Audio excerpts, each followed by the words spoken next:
നമസ്കാരം. എന്റെ പേര് ഉമ. യുദ്ധത്തിലൂടെയല്ല, പരസ്പര സഹകരണത്തിലൂടെയും നയതന്ത്ര ചർച്ചകളിലൂടെയുമാണ് രാജ്യങ്ങൾ തമ്മിലുള്ള പ്രശ്നങ്ങൾ തീർക്കേണ്ടത്. ചോര കൊണ്ടല്ല, പരസ്പര സഹകരണത്തിലൂടെയും നയതന്ത്ര ചർച്ചകളിലൂടെയും മാനവികതയിലൂടെയുമാണ് ഒരു നവയുഗം സൃഷ്ടിക്കേണ്ടത്. പ്രിയപ്പെട്ട സുഹൃത്തുക്കളെ, നമ്മുടെ ഏറ്റവും വലിയ കരുത്ത് മനുഷ്യത്വവും മാനുഷിക മൂല്യങ്ങളുമാണ്. അത് നിർമ്മിത ബുദ്ധിക്ക് അടിയറ വയ്ക്കരുത്. കൃത്രിമ ബുദ്ധിയിലൂടെയല്ല, മനുഷ്യന്റെ വിവേകവും വിവേചന ബുദ്ധിയിലൂടെയുമാണ് ഒരു സമൂഹത്തെ കെട്ടിപ്പടുക്കേണ്ടത് എന്ന് ഓർമ്മിപ്പിച്ചുകൊണ്ട് ഞാൻ നിർത്തുന്നു. നന്ദി. നമസ്കാരം. യുവതലമുറയുടെ സുസ്ഥിര ഭാവിക്ക് തടസ്സമാകുന്ന വെല്ലുവിളികൾ, അതാണ് ചർച്ചാ വിഷയം. എന്താണ് സുസ്ഥിര ഭാവി? പട്ടിണിയും ദാരിദ്ര്യവും ഇല്ലാത്ത ലോകം, കുടിവെള്ളം, ആരോഗ്യം, ശുചിത്വം എന്നിവ ഉറപ്പാകുന്ന ലോകം, മികച്ച വിദ്യാഭ്യാസവും തൊഴിലും സാമ്പത്തിക വളർച്ചയുമുള്ള ലോകം, പുനരുപയോഗിക്കാവുന്ന ഊർജവും പരിസ്ഥിതിക്കിണങ്ങിയ വികസനവുമുള്ള ലോകം, ലിംഗനീതിയും അവസര സമത്വവും സമാധാനവുമുള്ള ലോകം. ആരാണ് ഈ ലക്ഷ്യങ്ങൾക്കായി മുന്നേറേണ്ടത്? ആരാണ് ലോകത്തിന്റെ സുസ്ഥിര ഭാവി നിർണയിക്കേണ്ടത്? പ്രിയപ്പെട്ടവരെ, അത് നമ്മളാണ്. നമ്മൾ കുട്ടികളും യുവാക്കളും അടങ്ങിയ ഊർജ്ജസ്വലരായ തലമുറ.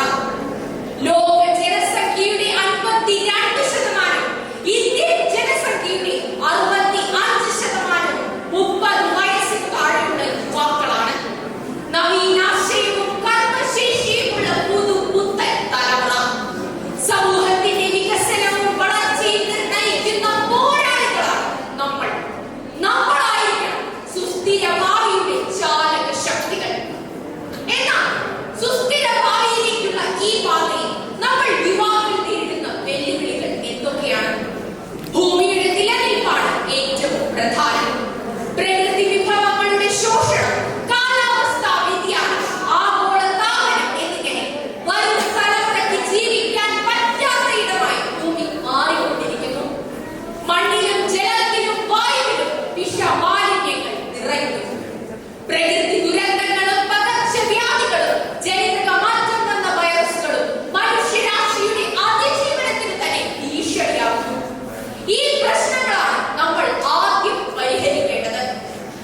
മികച്ച വിദ്യാഭ്യാസം യുവാക്കളുടെ മൗലിക അവകാശമാണ്. എന്നാൽ സാമൂഹ്യ അസമത്വം മൂലം പലർക്കും ഇത് പഠനം പൂർത്തിയാക്കാൻ സാധിക്കുന്നില്ല. ആഗോള തൊഴിൽ വിപണിക്ക് വേണ്ട നൈപുണ്യം, വിമർശനാത്മക ചിന്താശേഷി, പ്രായോഗിക അറിവ്, സർഗാത്മകത എന്നിവ പല വിദ്യാർത്ഥികൾക്കും ഇത് ലഭിക്കുന്നില്ല.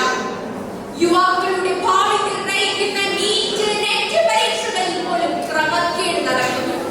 നമ്മുടെ പാഠപുസ്തകങ്ങളിൽ നിന്ന് ശാസ്ത്ര സത്യങ്ങളും ചരിത്രവും തമസ്കരിക്കപ്പെടുന്നു. ഇന്ത്യയിലെ തൊഴിൽ രഹിതരിൽ 83% യുവാക്കളാണെന്നാണ് ഇന്റർനാഷണൽ ലേബർ ഓർഗനൈസേഷൻ പറയുന്നത്. തൊഴിൽ രഹിതരായ അഭ്യസ്ത വിദ്യരുടെ എണ്ണം 2000-ൽ 35.2% ഇപ്പോൾ 65.7%. ഓരോ വർഷവും 25 ലക്ഷത്തിലധികം ഇന്ത്യക്കാരാണ് തൊഴിൽ നേടി വിദേശത്തേക്ക് കുടിയേറുന്നത്. 15 ലക്ഷത്തിലധികം ഇന്ത്യൻ വിദ്യാർത്ഥികൾ വിദേശത്ത് പഠിക്കുന്നു. കഴിഞ്ഞ 5 കൊല്ലത്തിനിടയിൽ 8 ലക്ഷത്തിലധികം പേർ ഇന്ത്യൻ പൗരത്വം തന്നെ ഉപേക്ഷിച്ചു. യുവാക്കളുടെ കർമ്മശേഷി വിനിയോഗിക്കുന്ന നയങ്ങളും സംരംഭങ്ങളും ഇല്ലാത്തതുകൊണ്ടാണ് സ്വന്തം ജന്മനാട് തന്നെ ഉപേക്ഷിച്ച് യുവാക്കൾ വിദേശത്തേക്ക് കുടിയേറുന്നത്. ഉള്ളിലെ അഗ്നി തിരിച്ചറിയാത്ത യുവാക്കൾ ഇന്ന് നിരാശയുടെയും നിസ്സംഗതയുടെയും ലോകത്താണ്. കോവിഡ്